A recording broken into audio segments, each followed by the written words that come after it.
नमस्कार, बिहार तक में आपका स्वागत है और मैं हूं सुजीत। अप्रैल का महीने आते ही आम जनता पर महंगाई का बोझ बढ़ने लगता है। ये हर वर्ष होता है। इस वर्ष भी सड़कों पर चलना महंगा हो रहा है। 1 अप्रैल से राष्ट्रीय राजमार्ग पर आप चलेंगे तो 5 से 10% टोल टैक्स के रूप में आपको ज्यादा पैसे देने पड़ेंगे। पिछले साल भी 10 से 15% की बढ़ोतरी हुई थी। अब सोचिए कि टोल प्लाजा में इतने पैसे देने पड़ते हैं कि आदमी कहीं जाने के लिए सोचे। पहले तो सड़क सबसे सस्ती जगह मानी जाती थी, लेकिन अब सड़क हो गई है महंगी।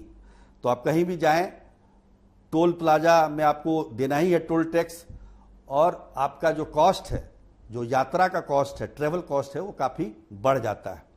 तो इस साल भी यही हो रहा है। लेकिन दूसरी तरफ एक खुशखबरी बिहार के लोगों के लिए ये भी है कि उन्हें अब बढ़ी हुई बिजली दर अपने ऊपर वहन नहीं करना पड़ेगा। जैसा कि आपको मालूम है कि पिछले दिनों रेगुलेटरी अथॉरिटी ने 24.10% बिजली के दर में बढ़ोतरी का ऐलान किया था। इससे जनता काफ़ी डरी हुई थी, खासतौर पर बिजली उपभोक्ता। लेकिन सरकार ने आज कैबिनेट में फैसला लिया है कि जो भी बढ़ोतरी हुई है अथॉरिटी की तरफ से, उसको पाटने के लिए, मतलब उसका भार उपभोक्ता पर ना पड़े, सरकार सब्सिडी के तौर पर वो पैसे बिजली विभाग को दे देगी। तो अब उपभोक्ता पर वो भार नहीं पड़ने वाला है। जैसा आप पहले बिजली का बिल देते थे, बाद में भी 1 अप्रैल के बाद भी आपको वही देना पड़ेगा। अब वो भी जो सब्सिडी है वो 13,114 करोड़ का है, जो सरकार ने ऐलान किया है। पिछली बार जब बढ़ोतरी हुई थी तो सरकार ने 8,885 करोड़ रुपए सब्सिडी के तौर पर दिए थे। इस बार 13,000 करोड़ चला गया है ये। अब सरकार इतना पैसा दे रही है तो उपभोक्ताओं को सरकार का एहसान तो मानना चाहिए। लेकिन जेहन में एक सवाल जरूर आता है कि आखिर जब सरकार को ही देना था बिजली विभाग को, तो वैसे ही दे देती। इसको सब्सिडी के तौर पर देने का क्या मतलब है?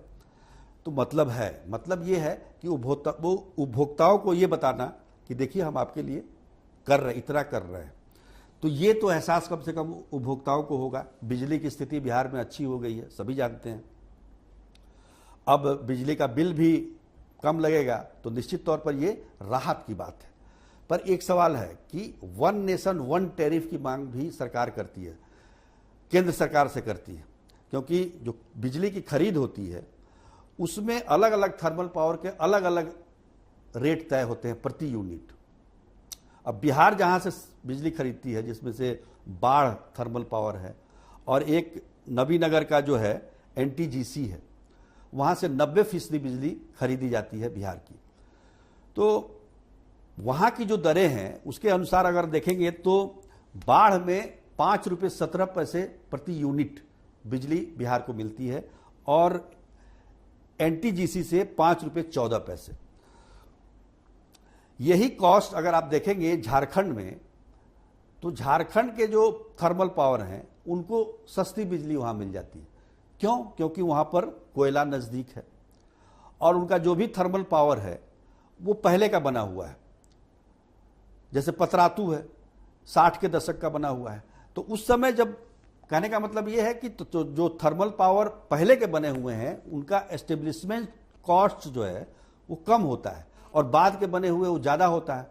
तो इन सब को जोड़कर, कोयले के ट्रांसपोर्टेशन को जोड़कर ही यूनिट तय किया जाते हैं कि प्रति यूनिट इस थर्मल पावर के इतने रेट होंगे।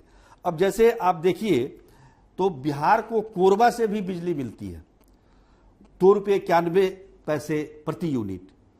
नॉर्थ कर्णपुरा से भी 4 रुपये 73 पैसे उसको बिजली मिलती है। तलचर से 2 रुपये 68 पैसे बिजली मिलती है। ये दरनीपल्ली से 2 रुपये 68 पैसे बिजली मिलती है, 2 रुपये 79 पैसे बिजली मिलती है। कहलगांव से 4 रुपये 45 पैसे, फरक्का से 4 रुपये 11 पैसे। तो ये जो बरौनी में जैसे है, बरौनी का 4 रुपये 65 पैसे, आपको पता है कि पुराना वो थर्मल पावर है। कांटी का ज़्यादा है क्योंकि बाद में बना है, इसलिए ₹5.14 है। तो हर एक थर्मल पावर के रेट अलग अलग होते हैं और सरकार वहां से बिजली खरीदती है, तो जाहिर तौर पर वन नेशन वन रेट नहीं हो पाता है, क्योंकि जो दक्षिण के राज्य हैं हमारे, वो पहले से ही बिजली व्यवस्था को लेकर काफी जागरूक रहे हैं।